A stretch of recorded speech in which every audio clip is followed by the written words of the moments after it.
Thank you. Amber.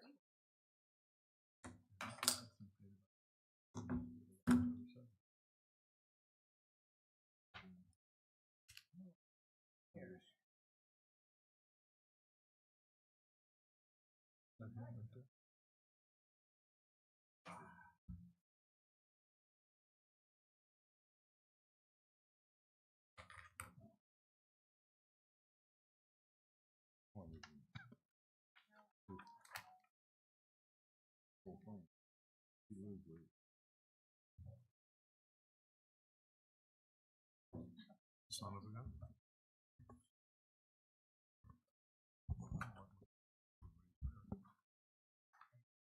Yeah. Christian thing to say.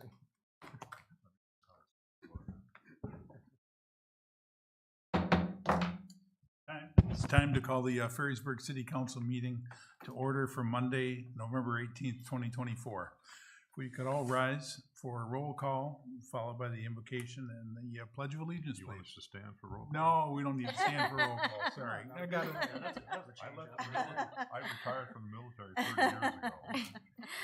Okay. Try that again, huh?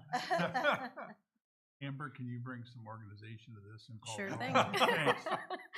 Councilmember Montgomery. Councilmember Sias. Okay, here. Councilmember Murdoch. Here. Councilmember Kate. Yes. Councilmember DeWitt.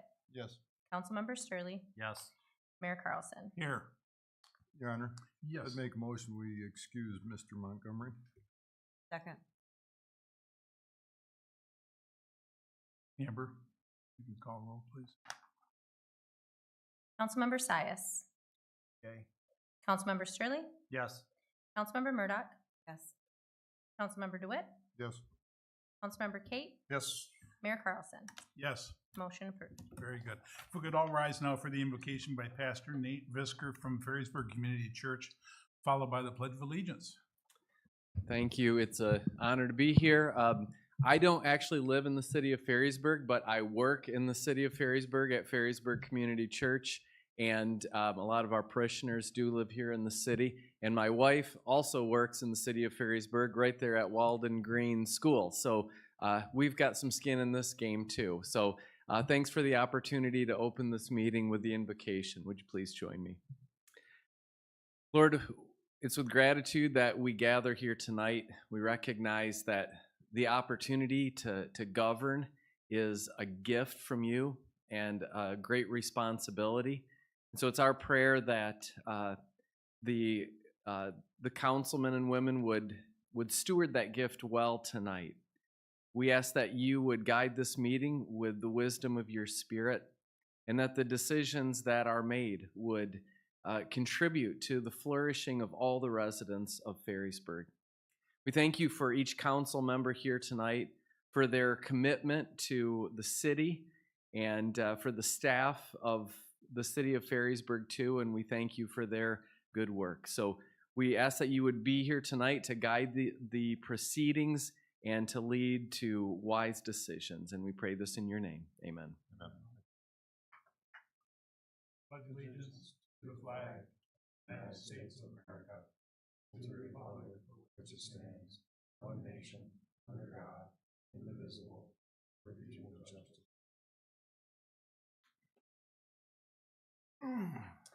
Thank you all. It's now time for public comments, time on the agenda for any citizen to direct brief comments or questions to the city council. Please raise your hand to be recognized and limit your comments to 3 minutes. Do we have any public comment tonight? Seeing none, we'll move on. Agenda item 6A, consideration for approval of the consent agenda. Approve the November 4th, 2024 minutes as printed. So moved. Support. Motion and support. Any discussion? Nope. Amber? Councilmember Sturley. Yes. Councilmember Murdoch. Yes. Councilmember DeWitt. Yes. Councilmember Kate. Yes. Councilmember Sias. Yes. Mayor Carlson. Yes. Motion passed. Thank you. Moving on to 7A, new business presentation from Scott Borg from he's the Harbor Transit Executive Director, and Dana Apple, Finance and Assistant Director. We're going to start out out with Dana Apple.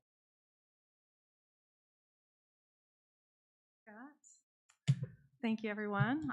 My name is Dana Apple. I'm, like it says on the agenda, I'm from Harbor Transit, and we're here tonight to just talk a little bit about Harbor Transit, a little bit about public transit in general. So, next slide, please. So some quick public facts about public transit. It's a $79 billion industry that employs more than 430,000 people.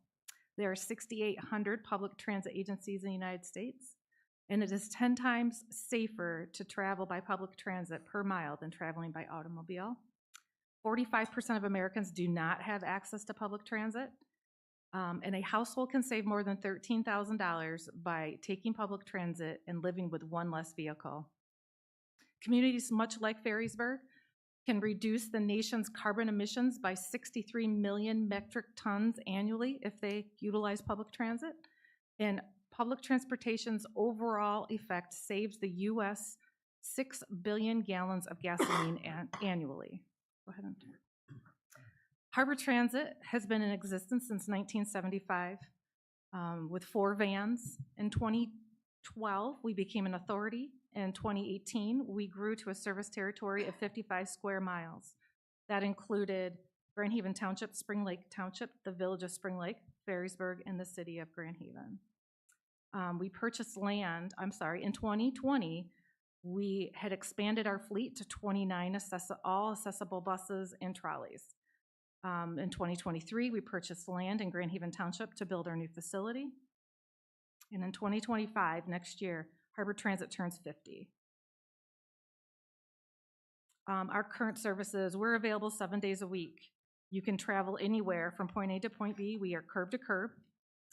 All of our vehicles, like I said, are all ADA accessible, meaning that it's either equipped with a ramp or a wheelchair.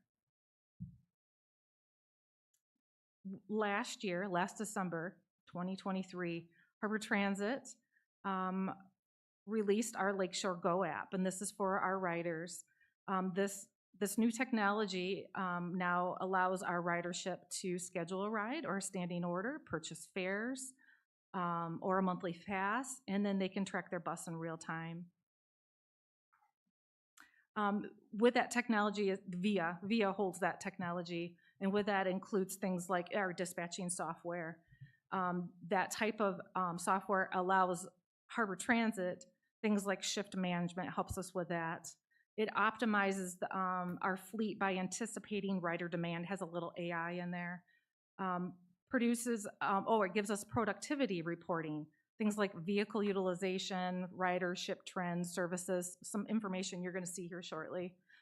Also gives us rider accountability and helps with our fare collection. We use VIA to collect fares as well.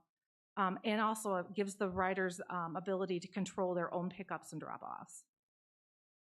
Our service area, like I said, covers 55 square miles with all 5 service areas of the Northwest Ottawa County. We also have a connection point at Trinity Health in Norton Shores, if you didn't know that, which is, I think, being utilized very well. Our service population, we serve under just 50,000. Ferrysburg got about, of that 50,000, you have about 6% of that total service population.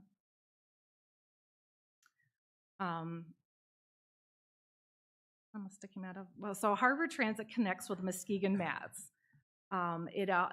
Again, at the Trinity of Health at the lakes, and you can take Harbor Transit to the MATS access because right there is a stop.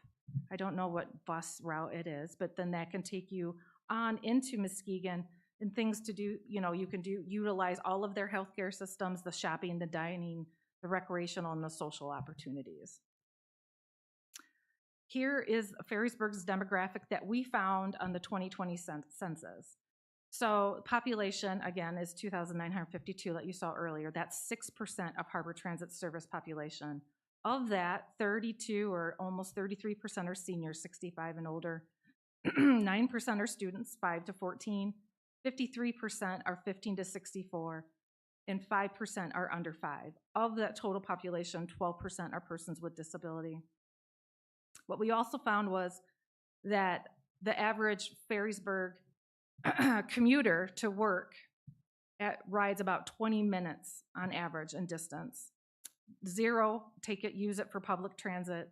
5.1 carpool. 0.7 walk or bike to work. 11, almost 12% work from home, and 82% drove alone. Here's a survey that we have just, we can use with VIA. It's one more piece of technology that they have for us. 60% of respondents reported an annual household income of less than $50,000. 73% of respondents do not have access to a personal car, and 53% of respondents use the service to get to work. These respondents are all riders of ours. And then a couple little quotes that we've got per this survey, just that helps how it improves. It's important for appointments, get to store, get to work. I take the bus every weekday to work, so it's very important to our community. So here's our ridership. In 2023, we had just under 200,000 total rides for the year.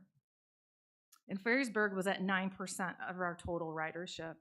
In 2024, we now, with the help of VIA, we can actually pull that ridership out and look at origin and destination.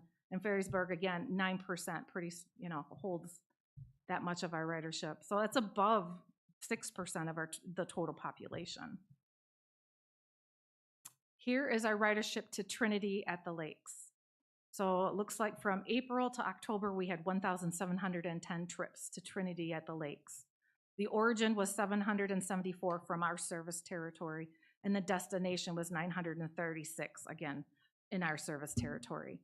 Ferrisburg, 5% of the origin was for Trinity of the Lakes, and the destination was 8% of that total overall. And then here's some key performance indicators. So these are scheduled drop-off times to actual drop-off times. So our service area in all is 8.6 minutes early, or 92% OTP, which is on-time performance. Within the city of Ferrisburg, this is Ferrisburg to Ferrisburg, is 7.1 minutes early with a 96% on-time performance. And then the actual pickup times and the actual drop-off time. The scheduled pickup time to actual pickup time, the service area is 2.4 minutes late with an 89% on-time performance. And then within the city of Ferrisburg, we're 2.9 minutes late with an 86% on-time performance. Some more of our key performance indicators. Average ride duration.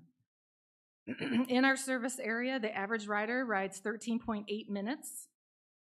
Within the city of Ferrisburg, the average rider runs 4.9. In the average ride in our service area, the average rider rides for about 4.4 miles, and within the city of Ferrisburg, they average 1.3 miles. All right, so I printed this slide out because it's little. But what this is the national trends is basically from the federal government. It's a report because we all report to them. They put all of our information in together, and then they divide it out by rail, air, fixed route, and demand response. And we are demand response. So I'm just comparing some items in there to what the national trends are. And it goes back to 2019.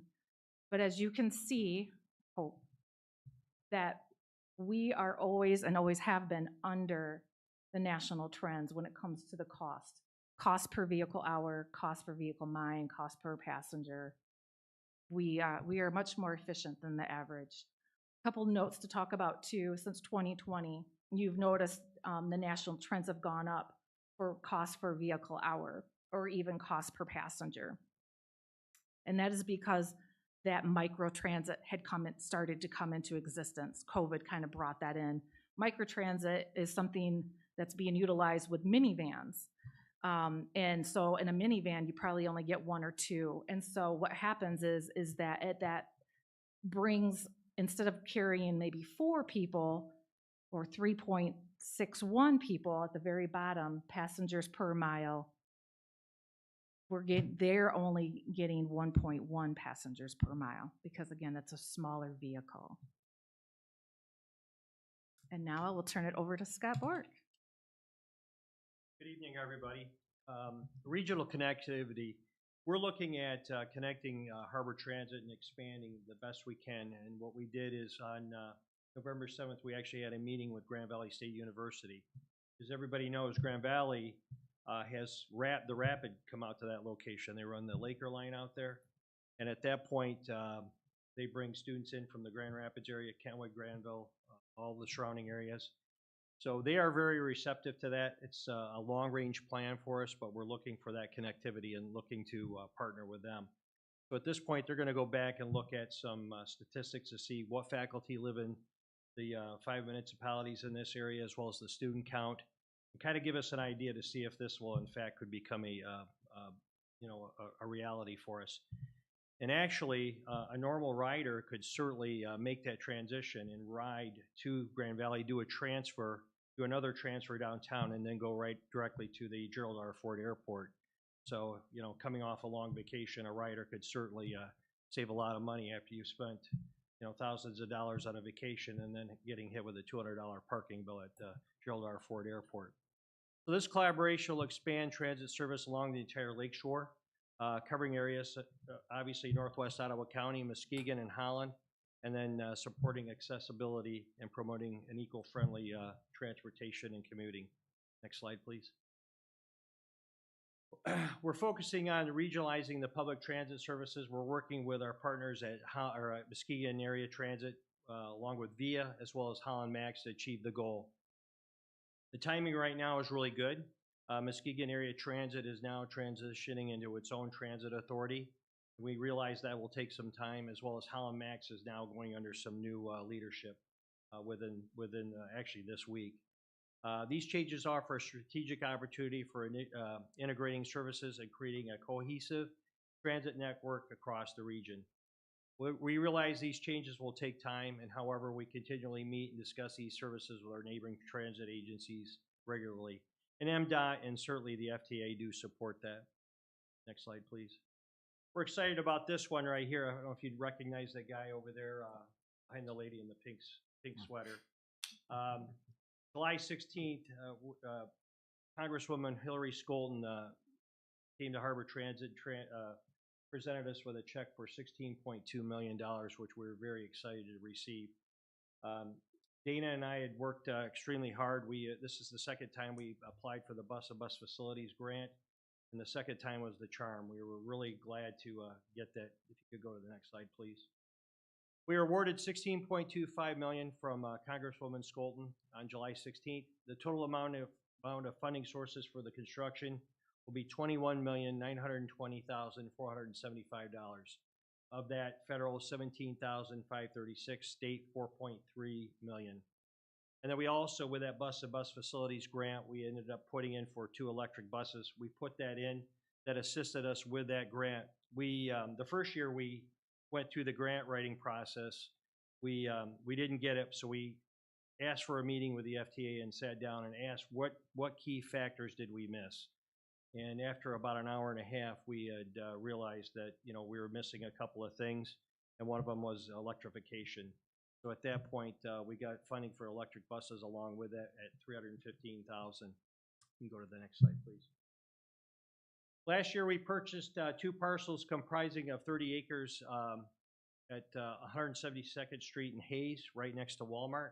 The operations center will be designed at 50,000 square feet, providing ample room for elements necessary to modernize our system and enhance accessibility and mobility for low-income and underserved riders in our community, also providing commuter service with access to jobs in Harbor Transit service area and beyond. We currently are undergoing a NEPA study right now. The process is underway on the new site, and an architect and engineering firm has provided preliminary design concepts for the facility. Next slide, please. The new facility will be designed for 40-foot urban city buses, more storage for the current fleet with room for expansion. If anybody's been to Harbor Transit lately, it's like a sardine can. We actually have very little room there. Sufficient office space for current staff with room for growth. We actually planned this building with a 25 years down the road, they'll be able to expand, you know, as Harbor Transit in this area grows. Waiting and transfer areas for passengers, maintenance space for lifts and large vehicles and equipment. Propane fueling station will allow us to fuel 2 buses at one time. And then building will be wired for future electric vehicles. And the facility will have a live roof system. You can go to the next slide, please. As you can see here on the slide, as you come in through the bottom, that's the it's about a 30,000 square foot garage where we'll be able to put those buses in. This area here is allow us for expansion 25 years down the road. We'll actually be able to have our own board meetings at Harbor Transit and not have to go to the different municipalities on a bi-monthly basis. Up the top there, you have the office space. You've got the vestibule where the entryway where you can talk to our dispatch team, and then a training room as well as a large conference room where we can hold some meetings. That's somewhat of a rendering of what that facility is going to look like. And I'll open it up to any questions if anybody has anything. We sure appreciate your time this evening. Mr.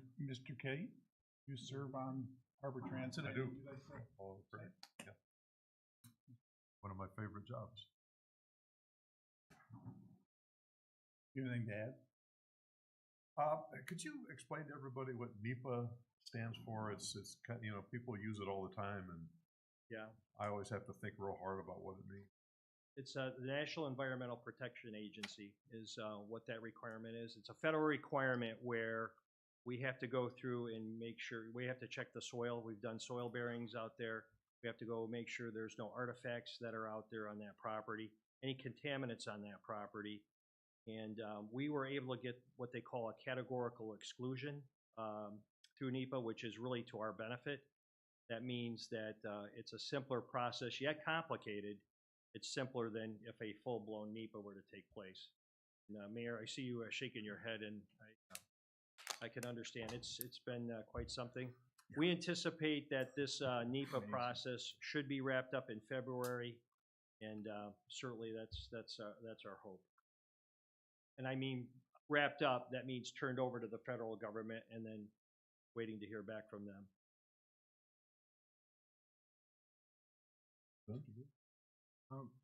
Scott, I have several elderly people that want to ride to church on Sundays. Seems to be an issue. Okay.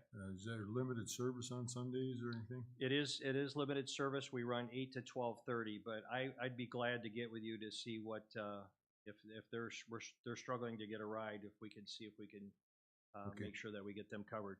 We've added buses on Sunday, so I would like to know more about that to see if we can get that taken care of. Leave your card with your number on it, and Okay. I'll touch base with you. I'll give it to the customer and let them deal with it. When I was on Harbor Transit, we were talking about fixed routes at one time. Has that gone out the window? We do offer the fixed routes with a trolley during the summer. It's a deviated fixed route that we offer with a trolley service. You know, one of the things we've got going right now, and I think a lot of people can relate to this, at one point we were actually doing well on staffing. We have an older workforce that seems to kind of come and go, if you will, whether it's they decide to retire for good or if they have medical issues that might come up. And then what's happening is we're hurting for employees. So we're struggling to try to find drivers right now. Just can't take somebody off the street. It's a process that if they don't have a CDL, that you're required to train them and get them qualified to be a bus operator. At one point, we were talking about having fixed routes between the parking lot here. I forget where it was in Grand Haven Township. It's Township Hall, but that's kind of gone by the wayside. Yes. The other question I got is, at one point, we were talking about merging with Matt's. Is that out the window? Yeah, so that process had gone through that outside firm that was working with the MPO at one point, and it was determined that they had a lot of things to get in order before that would ever happen. So they are right now becoming their own authority, and that's where that stands. So it's gone by the wayside. The other thing is, now we have permission to run to Trinity Health Center there on, Harvey. We do. We run direct, we don't have to transfer. We do not have to transfer. Oh, you're right on top of things. So that ridership, actually more rides out of the 5 municipalities up there than they do coming here. Right. And a lot of it's medical, and I think a lot of it is also for going to MC. Okay, thank you. You're welcome. Anyone else? Yeah, Scott, the Via Pay system, since you transformed to that from the cash system, have you had a lot of pushback from the elderly on that? We have not. No. What's really interesting about that is I've actually had some elderly come into the office, 70, 80 years old, and they are a whiz with that with that device that Dana had put up there as far as the site. They're just amazing that, you know, you'd say, here, can I show you? And they're, oh, no, I got this. And so we were concerned about that, and no, that's not been a problem. We're working with 4 Points, trying to increase our ridership with them. The biggest pushback that we see with some of the elderly is they don't want to give up their licenses. They don't want to give that right up to drive. And had a lot of conversations. I've been over to 4 Points many times this year already, and that seems to be a constant theme. So we're worship. You know, why drive in this weather? Let us do the driving. Thank you. Thank you. Jerry or Deb? Or I'm there. Jerry? No? Okay, very good. I had a quick question for you, Scott, and that was, in terms of the connector that's reaching out into Muskegon County, that's great to be able to get that accomplished and start that service. What's the projection in terms of growth for that? Knowing what's happening for employees, trying to get employees here, but transportation can be an issue. You guys are providing a unique service, Sure. and what's the chance of it catching fire? What's the projection? Yeah, there's a couple of things that are in the way, but we need to work through it. The first thing is Muskegon with their fixed routes. They're done at about 5 or 5:30 every day. They do have a Go Bus up there. It's very expensive. It's about $7. It's what Dana described, a micro transit. It's about $7 for a ride, so it is somewhat pricey. But what it's going to boil down to is us having to extend our hours. We got to get the employees and extend those hours to be able to cover that. You know, the early morning shift's not a problem at all. We're able to pick up the early morning and still get them home by 3:30. But that second shift is what's hanging out there. Thank you. You're welcome. Your Honor? Yes. Mance was talking about going to a dial ride system like what we, instead of fixed routes. Have you heard anything on that? I have not. We have extensive conversations with Mance, and you know, they do have the Go Bus, which is the minivans. They also use the VIA system like we do, but that's not even controlled by Mance. It's actually controlled out of New York City. You're welcome. Anyone else? Okay. Thank you, Scott. Thank you, everybody. Appreciate your time. Absolutely. Moving on to 7B, discussion and take action if appropriate to approve a rental policy and implementation schedule for tenants at City Hall. Craig, did you want to touch on this quick? Yeah. At the last meeting, City Council discussed the rental rates for tenants here at City Hall, and we kind of fell on the $10 a square foot for profit, and 80% of that for nonprofit tenants. In your packet was a spreadsheet showing each tenant and the amount that they pay. First Line Daycare, they currently pay $24,000 a year. To get them up to $10 a square foot, that'd be about $35,000. So we're proposing an increase of 18% for the first year, a 13% for year 2, and then up to the full $10 at year 3. And those are. Next one is the basketball basics. He's currently at $10,002, flat fee of $14,400. First year increase would be 27%, second year increase would be 11%, and then the third year would be the 10%, which was reflected in the policy. The Love in Action, Gateway Church, Pioneer Resources, Walden Green, they're, be at 80% of the $10 per square foot. The first year, they would have a pretty good bump, close to 600% to get them up to their $8 per square foot. And the second year, there could be a 17% and a 14% in the third year. Also in your packet was a sample policy. It talks about for-profit businesses, there'd be $10 square foot per year. They would pay 5% of building utilities and snow plowing. Gym space, $1,200 per month. And they would also pay 5% of building utilities and snow plowing with a 10% annual increase. And the floor would be required to be refinished every 2 years. Nonprofit would be the 80% of the $10. Thank you. Yeah. I don't know if everybody had a chance to read Mr. Montgomery's email. He was in favor of. Therefore, I would make a motion we pass this rental policy and implementation schedule for tenants at City Hall. Support. Motion and support. Any discussion?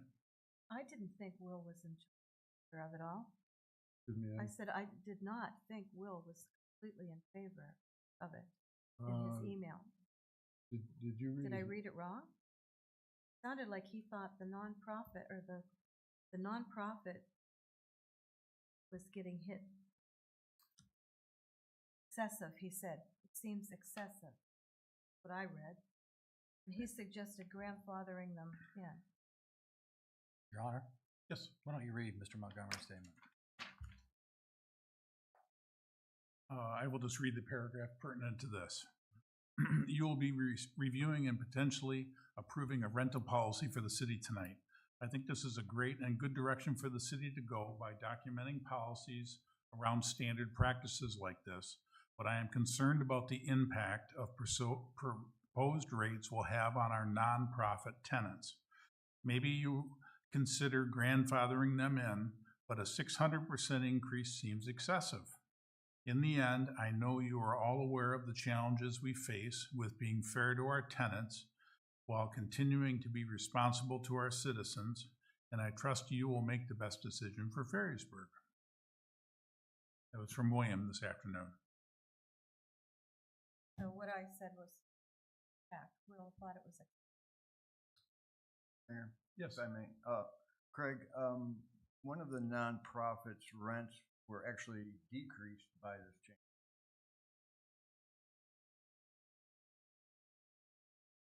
Pioneer, Pioneer would have a small increase of $96 for the first year. that'd be an increase or Increase. Okay. Second year, With 600, the 600% increase that Will referred to is which nonprofit? we Love in Action, Gateway Church, and Walden Green. Well, Walden Green isn't necessarily, is that a nonprofit?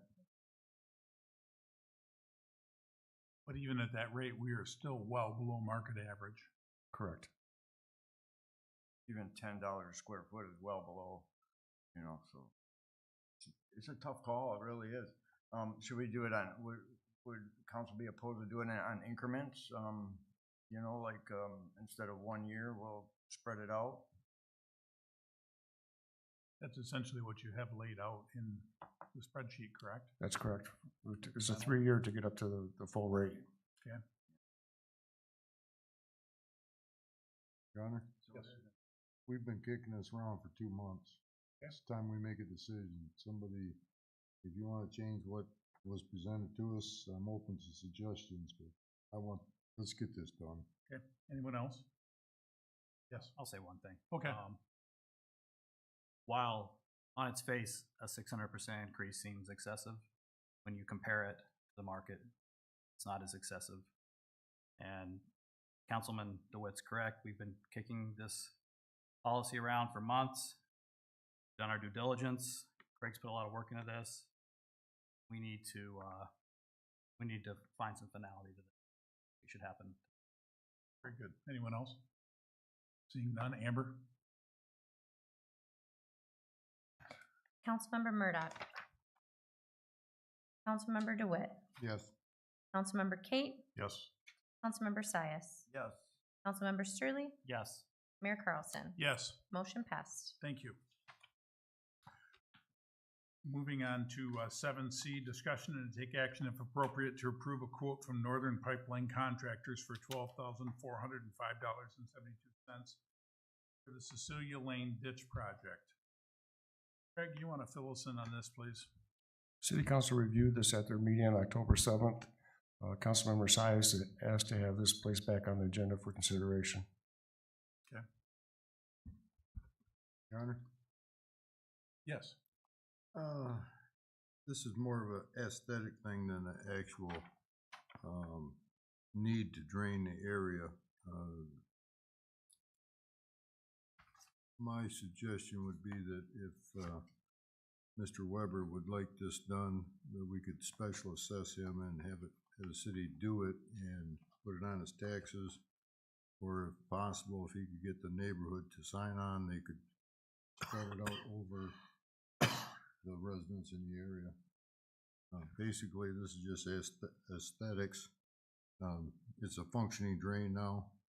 It was plugged, we fixed it.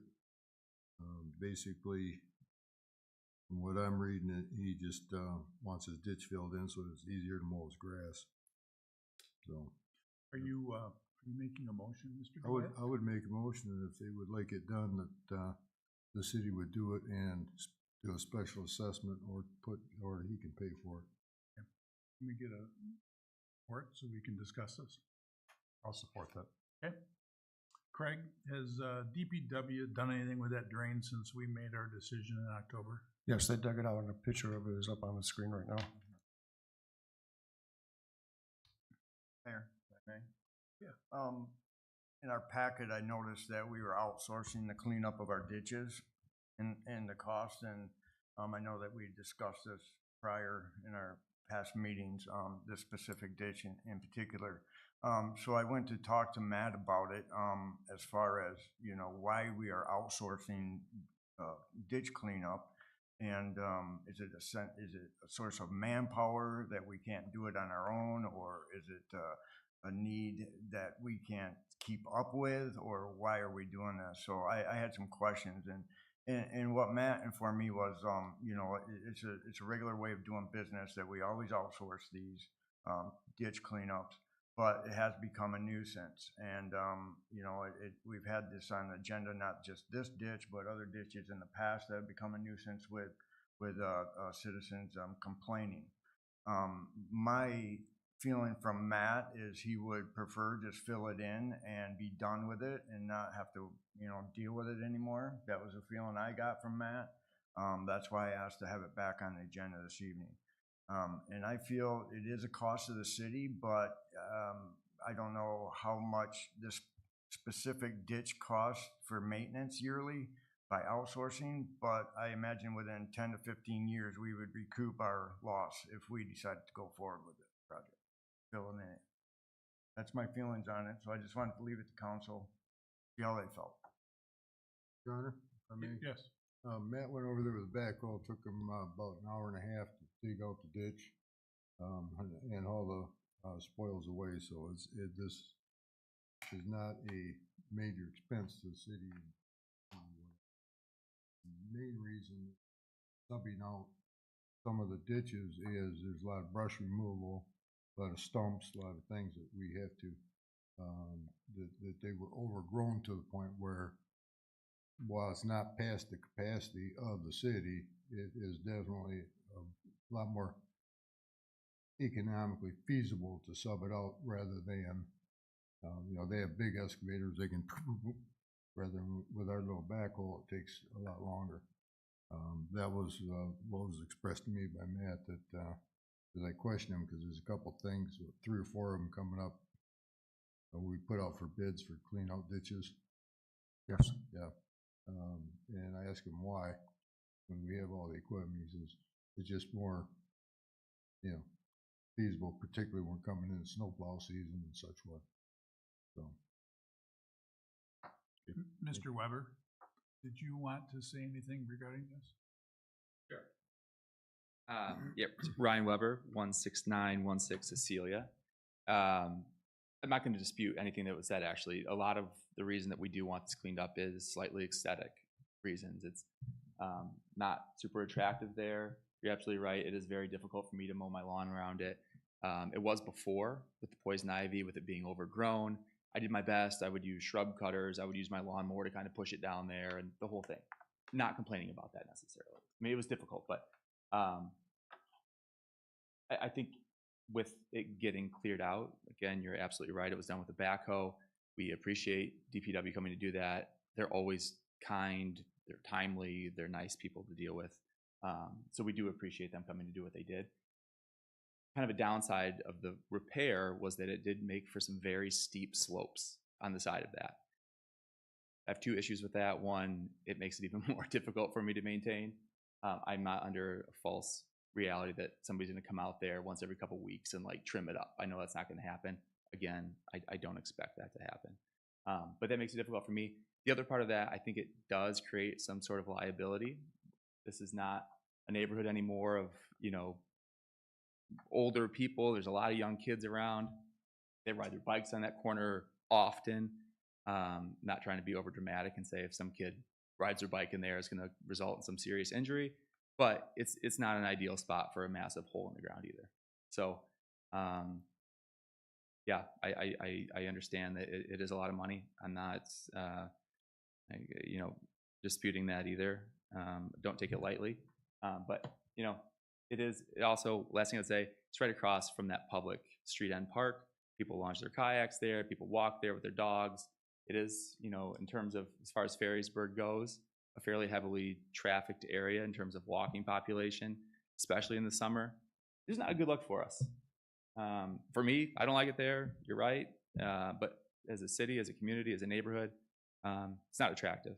And so, yeah, it goes without saying, but I would love to have it filled in. Very good, thank you. Yes, Can I address Mr. Weber? of course. Mr. Weber, I understand there's still some residual water after they dug it out now because the bottom of the ditch is lower than the actual drain. Is that an issue? Yeah, I mean, what you see is what you get here. I think largely, it's not like flooding or overflowing. Again, Mr. DeWitt, you're absolutely right. It's not like a drainage issue. Mm-hmm. There's standing water there. I think you see some of these ditches in the city. It's kind of like there's rocks and it's almost like a babbling little brook. This is not that. It's like kind of a sludgy little spot. There's oil slicks. It's regular, you know, street runoff. So yeah, it does retain water. It eventually drains out. But what you see here is pretty typical for how it looks. Doesn't sound like a very. It's not. And again, you know, it's my front yard. It happens to be there, but if it were across the street in my neighbor's front yard, I would dislike it just as much. It's not that I want my front yard filled in. It's just that my kids, the other kids play there. It's not a good thing to look at. You know, I think everybody in that little overlay district does our best to maintain our properties, and it makes it very difficult to do. So, Thank you. that's all I got. Anyone else Thank have anything? We have a motion and support on the floor. I know. Yes. What was, back in the October meeting, what was the original motion asked? What was the direction given? To not approve it. Not approve the But quote. the DPW was instructed, To clean it out, correct. and that has been done, and that's all of that is. Correct. Okay. That's all I have. Do our drains in the city, are they on a normal maintenance schedule? Have we got that worked out? Yeah, and that's why we're doing some bids right now to do the one out there by North Shore, Mary Avenue, and I can't remember the third one we're looking at. Anyone else have anything? Yes. Is there anything that can be done to make it look a little better? Like you said, other places stone in there, instead of having just a steep bank, which would be a concern for little down there, water down. That could be something be done to make it a little more appetite, safe.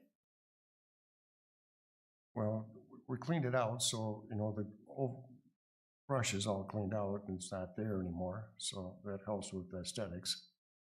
Putting rocks in there, we could do that. You know, Would be better than sludge. But it makes it uncleanable then, pulling all the rocks and everything else. Yeah. In terms of the low levels, that's where the sediment is gonna hit first and fill in those low areas. Because it's just seeking the lake level, correct? This drains into Spring Lake, That's correct. so it's a functioning drain. Yes. Yes. Is there any other kind of precedent for this? Have ditch issues that request the city to deal with them? A couple years back, the residents along Jean Street, which is a vacated street between Virginia and Cecilia, came in and requested that ditch be covered in. And we did that. All we did was put a perforated pipe in there and fill on. It was only a $3,000 project. And that benefit a number of homes on each side. Your Honor, can I say one more thing? Yes. Craig, when I talked to Matt too, he did mention that perforated piping, and in the estimates that we got in our packet, they're talking about putting in drains and, was the piping not feasible for this project? Why can't we go with the same sort of resource we went with the filling in the last drain? We're going to try to drain out to Spring Lake more efficiently with the solid pipe. So he's saying we can't put the pipe in because it wouldn't be as efficient as putting in the Yeah, it wouldn't drain, it would just soak. Your Honor? Yes. This might help you, Jerry. The reason we were putting the two 4-inch manholes in was because of the elevation to get to the lake. That was the reason. That's the way Matt explained it to me is they couldn't just put a pipe in and bury it. It had to be because of the elevation of the drain, of the ditch and the drain. One other question. Yes. You said that putting rock around it would hamper maintaining the drain. Would filling this hamper maintaining it? But then it wouldn't be a drain then, because the water would just puddle, it wouldn't have a place really to go outlet. So it would have to be redirected then, or? If we filled it in without no pipe, Yeah, it would cause flooding issues. that's what's being proposed right now, right? Is filling it in without? No, filling it in with pipe, Okay, and there'd be 2 catch basins, one on each side, elevation purposes. okay. Larger project than what I thought Yep. it intended. Anyone else to bring closure to this? Could there Before be like a covering instead of kind of a covering so I'm just afraid Yeah. that somebody's gonna get Yeah. bank. Seeing none? Yep, sure. Go ahead. I don't know how exactly all this works. I'm not gonna necessarily say like, oh yeah, we'll write a check and pay for the whole thing. I mean, I do understand that we would be the best, most relevant beneficiaries of this. I mean, is there a way we can share in some costs? I mean, I obviously will maintain it after it gets filled in. We would hydro seed it and take care of it and mow it in the same way that we do, the street end across the street. We fertilize, maintain, mow, rake up the leaves and that kind of stuff. It's obvious, I think that goes without saying that we would do that. But if there's a way we could share in some of the burden in it, we certainly would be open to hearing that. Thank you for your offer, Craig. You can stay right there, Craig. What is that green pipe there coming in at a 90-degree angle? And where is that from? That's coming from the property off of by Carlson, isn't it? That comes from kind of like, there's like a little manhole cover. I think it's technically on my property. It's kind of back in the woods a little bit. It's a low spot.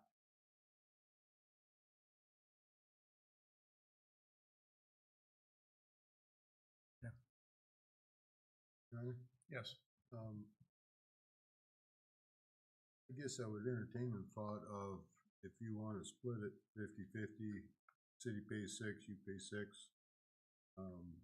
That's something the city would be amenable to, Craig. That'd be up to city council. What, Craig, What would be the benefits to the city citizens paying for half of this? Remembering that we're gonna be setting precedent. Really, like Mr. Weber said, the big benefit would be Mr. Weber's property. I'm not sure there would be any other benefit to people driving by who wouldn't see a ditch anymore. But aesthetics, it's really basically for Mr. Weber. But in that neighborhood, there's quite a few drains, are there not, like this? No ditches, no. This is the only one in that whole neighborhood? I don't think there's anything on Carlson, is there? No. The only other one that did exist is the one that you referenced earlier, the one that was filled in about halfway down Virginia. Anyone else? Mr. Jake? Weber, would you be open to Mr. DeWitt's proposal? Would the 50% could need to come in the form of like a check, or does it come under a tax? Yeah, you know, basically, we're doing you a favor by cleaning up your front yard. Yeah, you could look at it that way, or you could look at it as we would also be doing the village or the city a favor by filling in a liability on the side of the road. Not that I don't appreciate, I do. Your Honor, Craig, couldn't we put a special assessment on his taxes yearly? And put it on a schedule assessment? So it wouldn't be one just big payment? When you do a special assessment, there's resolutions city council has to approve. We haven't published public hearings for the property owner. And, you know, if there's just gonna be one property owner, Mr. Weber would be special, like you've noticed. We're not There's gonna do that. two hearings at the city council. Gets complicated. If Okay. I'm sorry, I don't mean to like stand here and negotiate with you guys, but Yeah. if we could do like 25% of it, and I will also add that I'm standing up here right now, and I do obviously representing myself and my family as the ones who are most impacted by this, but also, Craig, at some point, keep me if I'm honest here, keep me honest here, but I do think some neighbors have written in also with small children near the same age as mine, concerned about it. I don't want to back off the fact that I do think it's a liability. If a kid were to ride his bike in there and get hurt, I don't think that that's on me. I believe that would probably fall on the city. So I would write a check for a fourth of the cost, if that's what we could do. Craig, has the city received some correspondence in support of this I don't drain recall and the receiving dangers anything. involved? I think under the original one, Leanne Dirks maybe called you, or Who? Leanne Dirks. Oh, Nate- yeah, Nate she and- called me and she was gonna send me something, never did. Your Honor, Yes.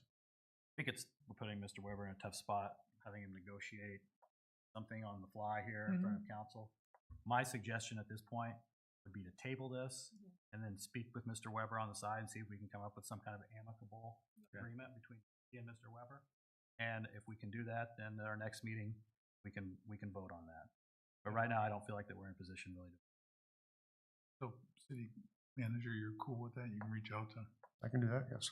Mr. Weber? Heather, we have a motion and a second. Yes, we do. Yes, we do.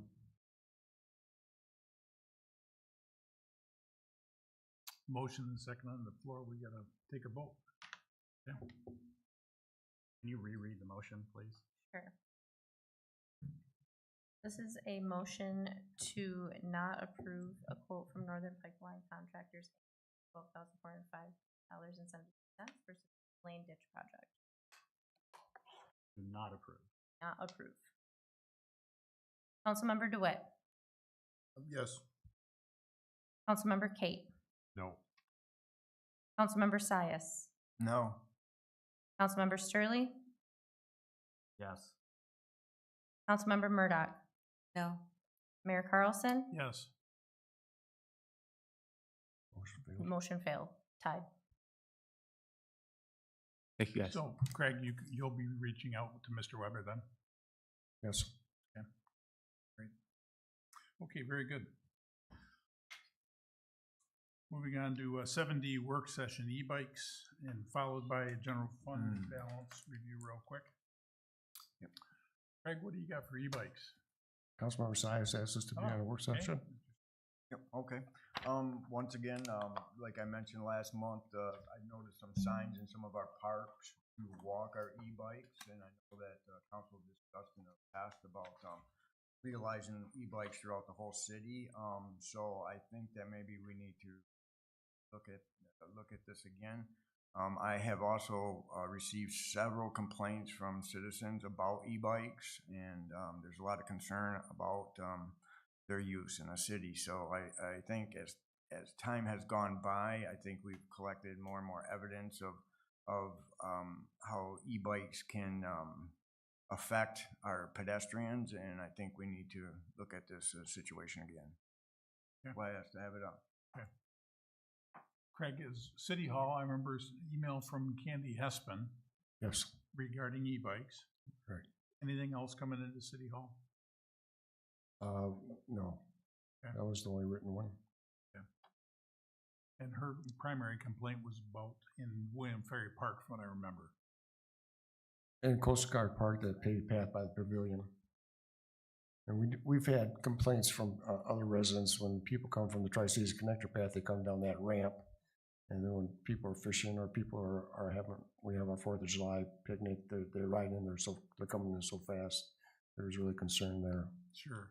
And so in William Ferry Park, what's present protocol for e-bikes? We asked them to walk their bikes. Okay. Your Honor? Oh, sorry, Jerry. Go ahead. Is there also a sign in Coast Guard Park? Yes, on the paved path, yes. And what brought about, putting these signs in? I mean, there must have been some complaints. Right, we received a verbal complaint and then we received a written complaint that when they're walking through the path, these e-bikes are so quiet that they're coming up behind them and they're going so fast that they're afraid to hit somebody. And they're really not using any proper bike etiquette by ringing a bell or saying something when they're passing people. Well, I'm sorry, but I'm a little confused. I thought there was a lack of complaints and now there are complaints. We received one written complaint and a verbal complaint when they're walking the paved path in the park. That would have been like this summer, and then we put some signage up. That's correct. And have you seen a decrease in, what's the? I haven't heard any complaints, any more complaints about them. I mean, we're not out there policing them, make sure everybody's walking their e-bike. Yeah. There's asking them to be careful and walk their bike. Your Honor, we have the signage at William Ferry Park coming off the connector path. Yes. That's all I had. Didn't we have a discussion about this a couple of years ago? Yeah. We did something with the ordinances, and shame on me for not looking, but it just occurred to me that we talked about speeds, what have you, on the bike paths if it's a bike. And that seems to be the crux of that. I can't remember her name, the ladies that she was here and gave us that complaint about how fast they go and how scary they are. Didn't we deal with that in a change to the ordinances? Well, a couple of years ago, I think there was a discussion about increasing the distance when a car was passing a bike on the street. Okay, but I thought we talked about the use of e-bikes on our paths at the same time. E-bikes are permitted on a path. Right. At a certain speed. But Right. But and there again, every time we get into something like this, we get into the question of enforceability. Who's going to enforce this? I don't think any county deputy that serves this city is going to take time to enforce speed limits or anything like that on a bike path unless it's something really, really blatant. We have to be careful with this kind of stuff, or we're going to set ourselves up for a lawsuit. More about deterrence than it is enforcement. Yeah. Right? Yes. Yeah, would it be possible to put like a 15-mile-an-hour speed limit on bike paths? Put a little sign up where it says, I mean, it might be a solution here that won't cost much and hopefully people pay attention to it. There again, it's enforceability. You're always going to do the same thing on North Shore. How are you going to enforce speeding on North Shore? And William Ferry is a tough situation because it's a combined sidewalk and bike path when they come off the connector from the Spring Lake or Grand Haven. Yep. If we could separate the two, that would be the best thing, particularly now that the whole system is all connected from Hoffmaster all the way to Grand Rapids virtually. Yeah. Traffic is only gonna be growing. So, if there's anything that staff could do for different signage, I think we'd all be welcome to that, open to that. We can look at different signage. Do you want the e-bike walk signs down or? No, leave those on. But maybe investigate what other communities are doing. I'm not well versed in the e-bike world about how other cities are handling this, where you got combined use sidewalks and bike paths. Well, what we need to figure out is a way to deter dangerous use of e-bikes. Oh, sure. That's Good luck. well, I understand, but what I'm saying is that, like Mr. DeWitt and Mr. Cate have said, Yeah, that's right. enforcement's impossible. We're not gonna, Craig's not gonna camp out there with a radar gun and gun people on the bike path. So our goal should be deterrence and to increase safety, not are we gonna catch someone speeding. Mm-hmm. Craig, staff's got enough to run with on that? Yes, thank you. Okay, all right, yes. About e-bikes again, Your Honor, if I may. I find that either people love them or they hate them, and I hate to take the rights away from anybody. Some cities have outlawed them within limits. Others have kept them, and I hate to take that ability away from the elderly, especially folks that don't have the ability to ride a common bike. This helps them get out and enjoy nature and see the city in a new way. So I don't want to take their rights away from them, but we need to find a way to regulate e-bikes in our city. And I would like to propose, and something to think about. It's not a proposal. I'm not. Maybe we should start some type of licensing system where if you buy an e-bike, you register it with the city, you get a sticker on it. If somebody sees you violating an ordinance, they report it to the city and we investigate it. But I don't see any other way to enforce it. Problem. Very good. Yes. Mr. Cate's point, there's no way we can enforce it. We're running around circles here. You get a sticker from the city for a permit. It's gonna be about that big. Nobody can read it anyway. He comes by you at 20 mile an hour. There ain't no way you're gonna be able to get the number in time to turn them in for any violation. At this point, I would say, if we put up a little signage, maybe some speed limit signs, possibly. To Mr. Cate's point, nobody's gonna sit out there with a radar gun. Basically, when somebody gets hurt bad, then we just ban them. I don't know what to do with it. Just like speeding on our streets. Plus you got a cop standing there all the time. And the city can't afford to have a cop sitting on the bike path with a radar gun, getting e-bikes. Yep. If we're gonna talk about signs, I'd rather see something addresses both pedestrians and whether they be pedal powered or e-powered or whatever. It says, share the road. Be safe, rather than dictating limits and what you do, just, share the road, be nice to each other. It's a general suggestion. Sorry. A general suggestion for share our the bikers. road. I see that all over the place. Share the road, and it's simple. You show a picture of a pedestrian, a picture of a bike, and say, share the road. It's like a pretty sensible, simple solution. Craig, did you get that? Yes. Very good. I do like the walking, the bike.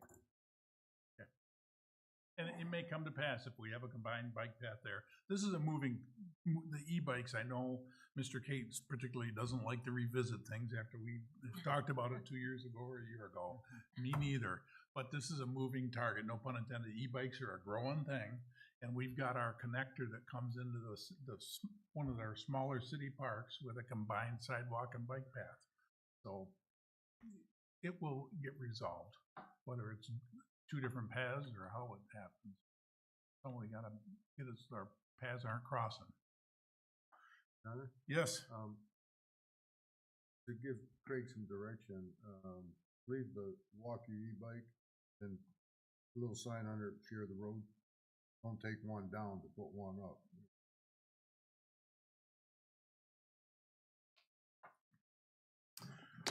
moving on to 70 work session, general fund, fund balance. Now, at our last meeting, there was a question raised about our present financial position in terms of fund balances. And so I had reached out to the city manager just to give us a basic overview so that we're all up to speed with where we're sitting. Craig, you want to review this real quick? Sure. Great. So in your packet was some information regarding the general fund balance at year ending 2022. It was $119 million, or 57% of expenses. For year ending June 2023, the fund balance was $1.224 million, or 61% of expenses. And for 2024, we're estimating that the fund balance will increase a little bit to $1.35 million. So before you move forward there, trend line is increasing fund balance, not decreasing. That's correct. Okay. Because I know you and I have talked, or maybe we've even talked about it in city council, about some type of dashboard system like a lot of other municipalities do to show, hey, are we winning? We got a green arrow up, or are we losing a red arrow down? Fund balances are decreasing, whether it's sewer or water or streets or whatever. These would all be green, good arrows. We used to do a dashboard, was required by the state, and we have it on our website. The last one we did was for year ending 2022. We can start doing that again and put it on our I website. think we'd all appreciate that. I didn't mean to interrupt you, but I just want to make sure be sure to highlight your trends here, so that we Right. can identify if we got trouble or if we don't from here on out. So we have a healthy fund balance, and, it's over 6 months worth of expenses. And so, the question is, do we want to start spending that down on certain projects, or do we want to just keep increasing it? I'm not sure the right thing to do. I think the council's been very conservative on what they spend money on, which helps increase it. The property taxes have been, with inflation the last couple of years, property taxes have increased, which has helped the fund balance and the general fund. So, we're so there's gonna be some lean years where that fund balance is gonna be spent down because the property taxes don't go up. And, our Headley amendment keeps going lower, so we're saving money while we can right now. Certainly. And Mr. DeWitt, you might want to talk about this. We might need quite a bit of fund balance for Smith's Bridge. Yeah, two things. Number one, Smith's Bridge, we got a grant, a state and federal grant, but the estimates we had 4 or 5 years ago was 14 million. Well, the YMCA had a $12 million project. They had a 2-year benefit to come up with the money. They got the 12 million, 16 million now. So we're going to have to come up with either bond or somehow. There's going to be a difference. Whatever it is, we don't know yet. Correct, Craig? We accept that, but that grant money, we're obligated to come up with the rest. Right, City Council adopted a resolution that anything over the $14 million that the city would pay. MDOT is pretty confident in their bids that the way they've been coming in, that $14 million is gonna work for the city. Yeah. Okay. But keep that in mind. Be prepared. Yep. The bid may be more. That's correct. The other thing I got, that, still looking at a fire truck.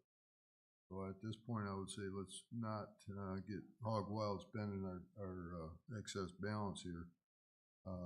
Because, the vehicle replacement fund is not gonna cover 100% of that. And if you can write the check, you're gonna get a considerable discount on a fire truck. Mhm. Yeah, if you say, okay, we'll pay for it right up front, they build it, you're gonna get a hell of a discount as opposed to, correct, Craig? Well, you'll save the interest cost if you do an installment loan or something on it, yeah. I just wanna throw that out there for you. Great. Continue, please. Didn't mean to I really cut have you nothing off. else to add, I'm not sure. Okay, Yeah. okay.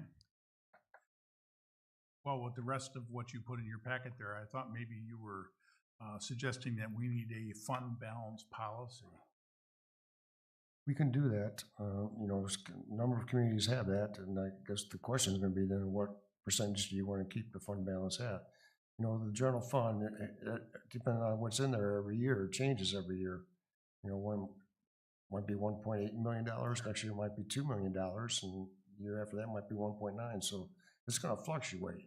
Well, we've been operating for X number of years now without a fund balance policy. That's correct. And over the last few years, city staff has been frugal as ever, just like you always have been. So we've done well with a fund balance. And I don't see any need to have a policy. Does anyone else here? I wasn't paying attention. Does the city need a He's fund honest. a fund balance policy so that we've got a goal to hit? No, No. not in I my don't believe mind. so. No. Quick question though. Craig, when you say fund balance, does that include all our certification deposits, means accounts and all that stuff? Or is this just general fund balance? Just general fund. Could you get us a number with all our CDs, balances in our Sewer, water, the whole 9 yards, so we can? Water cash flow, sure. Yeah, we got that. That's the purpose of that dashboard. Would be great to have all that, with showing whether we're up or down, good, bad. I'm more interested in balances. Yeah. What the actual dollar amount? Okay. Because if we got $5 million in CDs, that may change some of the decisions we make. Mhm. We always have that to fall back on, as opposed to, you know, we get a major sewer leak or water leak, 1.2 million ain't nothing. Yeah. Did you? Yeah, we'll get you that money, Yeah. or with the numbers for the fund balance in each account.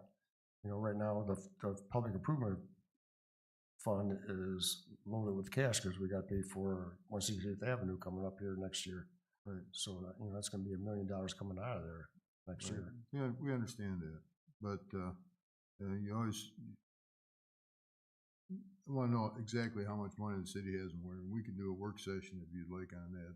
Yeah, we got I that. don't know if that's necessary. If we can see it, we can bring it up in comments or put it on the agenda if somebody wants.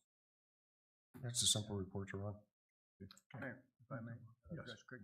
Craig, how do you see the Headley Amendment affecting our budget in the next, say, 5 to 10 years? It's gonna affect it, you know, we're down to 6.8 out of the 11 mills. And so, you know, with inflation the last couple of years, the property taxes have increased, the values have increased in the city, so we're doing really good right now. So when if the housing market tanks again like it did in 2009, you know, it's gonna affect the city, and we were in the negative for 2 or 3 years during those lean years. Ideally, it'd be great for somebody to put the Headley override back on the ballot and ask the residents to increase that from what it is. Interesting. Well, yeah, that's something we should discuss because, I mean, that's my main concern is the future in the Headley and where it's headed, you know, as far as income for the city and looking into the future. And that's my biggest fear is we're gonna leave a debt to, you know, the next council or the next with hard decisions to make as far as it comes to our budget. So It'd be a great thing to put on the city council goal. I would like to do that. That's something we could do. So yeah, maybe we could have a work session on that. Actually, we have to have our goals in by the 20th, don't we? Yes, please. That's where you put it. Well, I mean, yeah, but actually go through with it though. I mean, actually get it on the ballot. I would Put it like on to. your list. Yeah. Do on the 20th. Your Honor, Yes. Craig, how many times has the citizens turned that down already? 3 times. I think the last time was 2008. We can try, but I don't see much hope. Well, you know, it's gonna be a tough sell because it's very complicated to explain to the residents the heavy override. The citizens, you know, a couple of years back supported a street millage for the city, 1.5 mils, and that's really allows the city to do some street work around here. And, you know, that's gonna expire in 2 years, so that's something we gotta look at. Do we wanna sit there and ask for renewal on the street millage, or when that street millage expires, do we wanna increase the Headley rollback or the levy the city can, and use a portion of that for streets and a portion goes into the general fund? It gives you a lot more flexibility. Yeah, well, if you say that 40% of that millage increase is gonna go to the street fund, that's gonna be required. Okay. Yeah, I think people would vote for the street millage because they can see where their money's going as opposed to the Headley rollback. Yeah. Yep. That would be my observation. Anyone else have regarding finances? Nope. Okay, moving forward, number 8, public comments. Seeing none, let's go forward. Report, city manager. No report? Okay. City council members, who would like to start off? Report. Jerry? I'll go. Okay. Just wanted to briefly talk about the Stillwater Development Project that came before the Brownfield this past week. Unfortunately, we didn't have a quorum, so we are unable to make a recommendation to City Council. The hope is that for our next meeting, that we will have a quorum, and we'll be able to evaluate the proposal and give a recommendation. As to why we don't have a recommendation right now, that's why we don't have one right now. End of report. No report. Okay. Debbie? Oh, yeah. Okay, good. Grilling in the park, December 14th. That's the first thing. We have Mr. and Mrs. Santa Claus, and we have hot chocolate and donuts. It's usually well attended. We have a Christmas tree lighting along with the car. All the trucks out. Yay! Also, we have the holiday lighting contest, which everybody needs to nominate their neighbor. That will be judged by one of our people, Candy and Joan, and the Deputy Gerber. And there's cash prizes from Lupix to be given out. So look at your name. Also, we're going to go ahead with, it's been suggested to my committee that they want to do the banners with the person's name and picture. And so we're going to, the city will back it up and sell it to that person. We'll put it up for the season, correct? That's correct. And then it'll go back to the. After that. It'd be a military banner. Yeah, military. We're going to go ahead and move forward with that. A lot of discussion. They're not expensive, but if someone wants to honor their relatives, that's a good. Okay, so I think that's all of it. Just to come to the carol sing and look at your neighborhood and turn people in for a nomination for a nice decoration. That's it. Thank you. Thank you to the citizens of Ferrisburg for the bike path millage.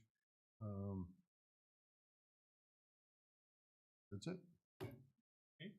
I know I expressed this in an email to everybody, but I want to say it again here. I am extremely disappointed in the way the amendments to our city charter were presented on the ballot.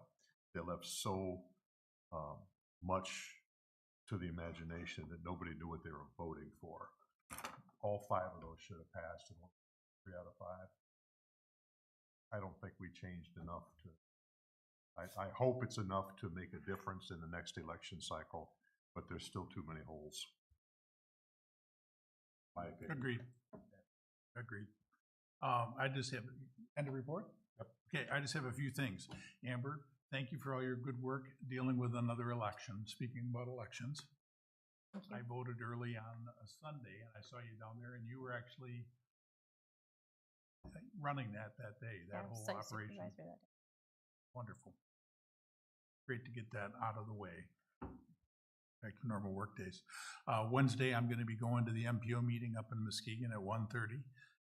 Friday, city manager and I are gonna be, having lunch with Hillary Schulten. Craig, how's leaf pickup going? I'm sorry? Leaf pickup's going good. They're on their third and final week. They've been busy, a lot of leaves out there. It looks like there's gonna be a bunch more of them still. Yeah. We need a Christmas leaf pickup. Yes, yeah. And you're open to that in case we have a problem? We did get a request today to have another pickup because the leaves are loud, leaves on the trees still. Next week is a short week for the Public Works Department, and it's gonna be start working on getting things ready for winter, so Sure. we'll look at the schedule and see what we can do. Great. Last thing I had on my list was about the charter amendments. I certainly share your disappointment with it. I think we've all talked about it.